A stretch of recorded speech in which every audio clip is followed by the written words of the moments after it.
All right, so at this point, you should have a general idea of the layout.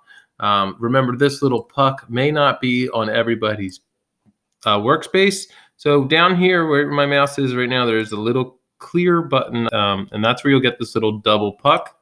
I really like to use that. If you're not using it or you don't like it, you'll get your colors from here and all your tool options in here. So you don't need it. I just like it. It's just a preference. All right. So this gives me a preview of what I'm drawing with. So right now that looks like some crazy texture, so it is, and I don't want that. So I'm going to change this tool, and then this is the color that I'm working with. All right. So I recommend using like all the tools. Try them out, see which ones you like. If you really just want a regular line, this technical pen is probably your best bet. All right. So I'm going to go ahead and pick a color. Maybe I'll pick this, I think that color looks nice. All right, so for this thing, you're going to have a few requirements. I want you guys to have a new layer for every shape that you make. I want you to have 3 shapes, and I want at least 3 shapes, and I want them all to overlap.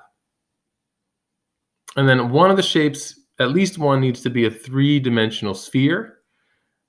And I want you to use at least 3 different tools or textures throughout this. All right, but I just want you to follow along with what tools I'm using, and the techniques and how I'm using the layers is super important for you guys.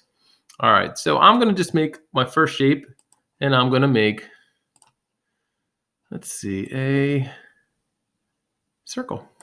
All right, and now I'm going to fill this in.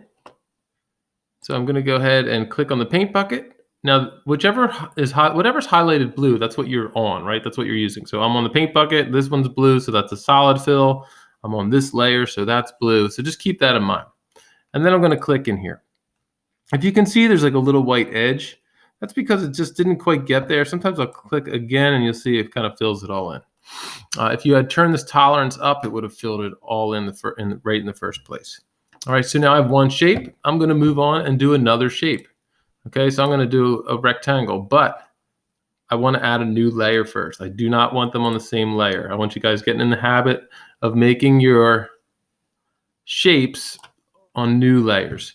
Now, I actually wanted to change the color, so I'm going to undo that. I'm going to click here, and let's get like a nice blue. I kind of like that one. That looks good. And I'm going to draw a rectangle. Okay, and I'm going to do the same thing. I'm going to fill this rectangle in, and I'll turn this up more so you can see what I mean. Right, so that's filled in pretty nicely. And now I actually want this shape to be behind this one. So all I have to do is grab this layer and just pull it underneath, right? Because we are seeing this from top to bottom. So whatever's on top is closest to us in the picture plane, and whatever's underneath is further away. All right, so now I have 2 shapes. They're overlapping. Now I'm going to add a third one. All right, so here we go. Now on a new layer, I'm going to bring this one behind everything. You have to like click and hold until a little hand pops up. Sometimes it can be a little tricky. All right, and I'm going to, again, get my shape tool.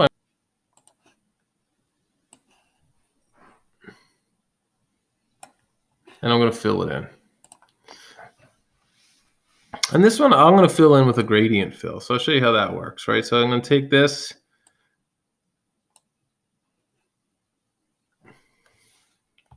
I don't know why that just kind of glitched there, but basically what I should be doing is clicking, and now there you go. See that little, I'm holding that in. Now, I don't want it to be black and white. So if I click on these colors here, I can get the colors that I want it to be. So then I can change this one here, and maybe I'll make it a darker green. So again, I'm just going to take this, and the thing's already set up from before, so I'm just going to go ahead and get that in there. I like that one. And maybe I'm going to take this, I'll leave that black, and I'm just going to slide this down. And then I'm going to slide this down so it's a little softer. All right, so now I have this gradient fill in there. I kind of don't like that, but all right. And now I got rid of my yellow shape when I messed up there. So I'm going to add a new layer, and I'm going to put that little yellow shape I had back in there. So let me get a yellow. And now you guys can draw whatever it is you want to draw. It does not have to be this. Now, technically, I'd have 3 overlapping shapes already because I have this big green rectangle in the back. I thought I changed that to yellow. I guess I didn't. Now I have this shape here. And see, I was still on the gradient. So you always got to pay attention to what you're on. The nice thing is, if you mess up, you have Control Z. All right, but you can see over here, I have all my layers. They're separated, so now I can change things around. Okay. So now I have my shapes met, but now I have to make a 3D sphere. So let me pick one of these. I'm going to pick this pink one. And I want to use the airbrush. And I'm going to I want to get the same color that I had before. So if you click on the color and you get the eyedropper, if I take this anywhere, you can see how it changes whatever color is going on inside of it. Right in the center, that's the color it'll be. So I'm going to get that initial color I had. And then I want to get a darker version of it. So you could click right in here and then slide this down. But what I like to do is take this and I'm holding it in and I'm sliding down. You can see how it's changing the luminance. Now I'm on this layer, so that's the layer I'm going to work on. And I'm going in with my airbrush. So you can check out how big it's going to be. And I want it to be pretty big so I get a nice soft edge. And I'm going to show you why learning how to lock the layer is so cool. So here I'm going to take this and I'm going to try to color this edge. But if I'm trying to color that, it's very hard to get this neat. Right? You can see that's everywhere. Like, it looks terribly sloppy. And it's not where I wanted. I wanted it only on the sphere. So I'm going to undo that. And I'm going to do the same thing, but I'm going to have the layer locked. What that does, it allows you to only color and work on something you've already created on that layer. Okay, so now this layer only has the pink sphere.